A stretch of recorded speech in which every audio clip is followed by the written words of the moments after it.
શું સાચે જ મોજે દરિયા ફિલ્મ છે એ મોજ કરાવે છે? તો નમસ્કાર મિત્રો, ફરી સ્વાગત છે મારા વિડીયોની અંદર. આજના વિડીયોની અંદર આજે આપણે એક ફિલ્મનો રિવ્યુ કરવાના છે. ફિલ્મનું નામ છે મોજે દરિયા, જે 16 જાન્યુઆરીના દિવસે રિલીઝ કરી દેવામાં આવી, પણ હું થોડો મોડો પડ્યો છું, તો એના માટે મને માફ કરજો.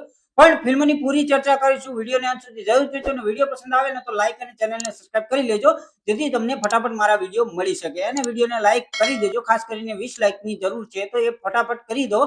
તો શરૂઆત કરીએ ફિલ્મના સ્ટારકાસ્ટથી. તો સ્ટારકાસ્ટ જબરદસ્ત છે. આની અંદર બહુ બધી સ્ટારકાસ્ટ તમને જોવા મળે છે આની અંદર, અને મલ્ટી સ્ટાર ફિલ્મ છે આ, કે જેની અંદર તક્ષ શાહ છે, સિદ્ધાર્થ ડોલી છે, નિસ્મા સોની છે, માનવ ગોયલ છે, હિતુલ પુજારા છે, પ્રશાંત બારોટ છે, અને અન્ય પણ ઘણા બધા એવા કલાકારો છે જે નાના નાના રોલની અંદર તમને જોવા મળે છે. પણ બધાનું પરફોર્મન્સ એકદમ જ જોરદાર છે.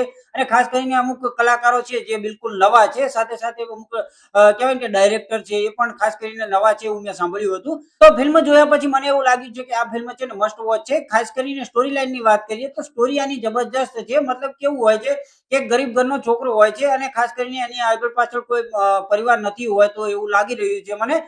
અને જેના કારણે એને છે ને એના પિતાને કંઈક પ્રોબ્લેમ હોય છે, અને પ્રોબ્લેમના કારણે છે ને એને એક ઓપરેશન કરવાની જરૂર હોય છે, અને 4 લાખની જરૂર હોય છે.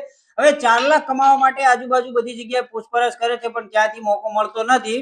ત્યારે ખાસ કરીને એક જગ્યાએ ડિલિવરી કરવા જાય છે, જે મોટી પાર્ટી હોય છે. તેને છે ને એનો છોકરો ફોરેન થી આવ્યો હોય છે, હિતુલ પુજારા છે ખાસ કરીને. એ ફોરેન થી આવ્યો હોય છે ને, એ આવે છે ને પછી એને એક પાર્ટી કરવી હોય છે. કેમ પાર્ટી કરવી હોય છે ને એનું પણ રહસ્ય આની અંદર બતાવ્યું છે. અને એવી પાર્ટી કરવી હોય છે કે અમદાવાદની સૌથી મોટી પાર્ટી કરવી છે, અને આખા અમદાવાદને કહેવાય ને કે ધ્રુજાવી નાખે એવી પાર્ટી કરવી છે. તો એ પાર્ટી કરવા માટે એને 100 બોટલની જરૂર હોય છે. અત્યારે આ જે ડિલિવરી બોય છે ને ત્યાં જાય છે અને ડિલિવરી કરે છે, અને વાત સાંભળતા સાંભળતા સાંભળી લે છે કે હું 100 બોટલ અને 1 શેમ્પેનની બોટલનો ઇંતજામ કરી લઈશ. એ કરવા જાય છે, અને પછી કઈ કઈ રીતે કરે છે, આખી સ્ટોરી લાઈન એમાં જ ચાલે છે. અને કઈ કઈ રીતે છુપાઈ બધી જગ્યાએ કઈ કઈ ગાડીમાં કઈ રીતે છુપાવે છે, અને ખાસ કરીને શાકભાજીની અંદર કઈ રીતે છુપાવે છે, જે બુટલેગર મોટા ભાગનું કામ કરતા હોય છે. આની અંદર તમને જોરદાર રીતે બતાવ્યું છે, જે જોવાની મજા આવે છે. અને ખાસ કરીને એ પછી એ પાર્ટી જે થાય છે કે નથી થતી, અને ખાસ કરીને જે એન્ડનો ક્લાઇમેક્સ છે ને જોરદાર તમને જોવાની મજા આવવાની છે. કારણ કે જે ઢીંગલી ગીત છે ને, એ ઢીંગલી ગીત સચ્ચે જ ઢીંગલી બધાને કરાવી દે છે.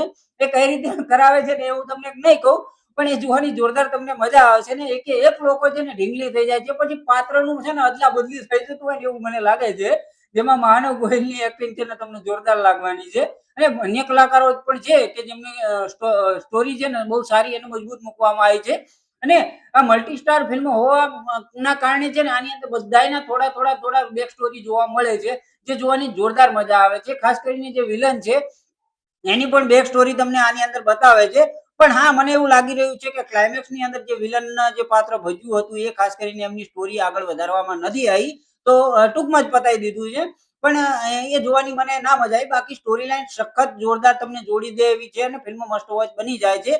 અને બધી જગ્યાએ જોતા તમને જો, પહેલા તો સ્ટોરીની વાત કરું ને તો સ્ટોરી છે ને પ્લસ ફર્સ્ટ ક્લાસ છે.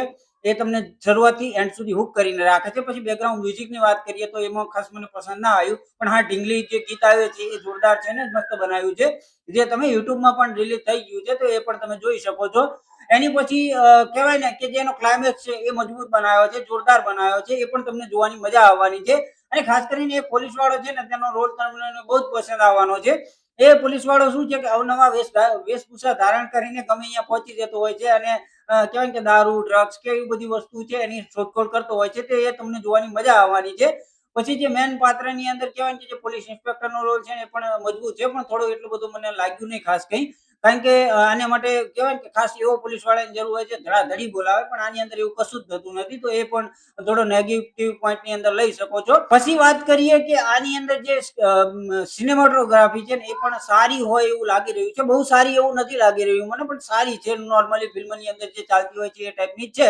બાકી બેકગ્રાઉન્ડ જે કહેવાય ને કે બતાવ્યું છે, બેકગ્રાઉન્ડ ની અંદર જે હવે મહેલ બતાવ્યો છે આમની, એ પણ ખાસ એક રૂમ ની અંદર જે છેલ્લે ક્લાઇમેક્સ શૂટ થયો છે ને, એમાં કઈ ખાસ મને લાગ્યું નહીં. એક ઘરની અંદર બતાવ્યું છે, પણ ઘર કેવડું છે, શું છે, એની એન્ટ્રી ગેટ કયો છે, મતલબ એન્ટ્રી ગેટ બતાવ્યો છે 2-3 વખત, પણ અંદરનું જે લોકેશન છે બહુ ઓછું દેખાડવામાં આવ્યું છે. બાકી જે વિલન છે એ મને થોડો નેગેટિવ રોલની અંદર થોડોક પસંદ આવવાનો હતો, પણ કહેવાય ને કે જે વચ્ચે જે સીન ક્રિએટ થાય છે ને એના પછી જે એન્ડમાં ક્રિએટ થાય છે ને એનાથી મને ખાસ કરીને પસંદ નથી આવ્યું. બાકી ફિલ્મ મસ્ટ વોચ બની જાય છે. ફિલ્મ તમે જોયું છે કે નહીં કમેન્ટ કરીને કહી શકો છો. વિડીયો પસંદ આવ્યો હોય તો લાઈક અને ચેનલને સબસ્ક્રાઇબ કરી લેજો, જેથી આવા જ વિડીયો તમને મળતા રહે. તો મળીએ છીએ આવતા વિડીયોની અંદર. ત્યાં સુધી બધાને જય શ્રી કૃષ્ણ અને જય જય શ્રી રામ.